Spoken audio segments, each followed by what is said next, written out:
ఆత్మీయతలో సీనియారిటీ ముఖ్యం కాదు, ఎదిగిన అనుభవంలో నీవు ఉన్నావా లేదా. 10th క్లాస్ నుంచి మళ్ళీ ఫస్ట్ క్లాస్కి వెళ్తారా? మరి సంఘం ఎందుకు?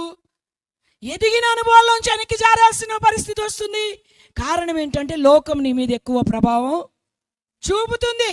నువ్వు చేస్తున్న భక్తిలోనే నీకు కన్ఫ్యూషన్స్, నువ్వు నమ్మి ఆరాధిస్తున్న దేవుడి మీద నీకు అపనమ్మకం.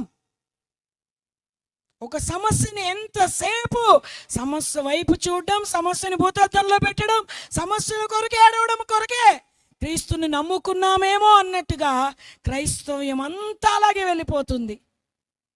ఎన్నో ప్రాంతాలు తిరుగుతూ ఉన్నప్పుడు, చూస్తూ ఉన్నప్పుడు దైవజనుల గురించిన గౌరవం లేదు చాలామందికి, వారిని గురించిన బాధ్యత లేదు చాలామందికి. యెజబెలు లాంటి సైతాన్లేమో సమాజంలో విజృంభిస్తున్నాయి నోరు తెరుచుకొని. మరి సంగమా నువ్వేం చేయాలి? ఈ విషయాల్లో మేల్కోవాలి. హల్లెలూయా.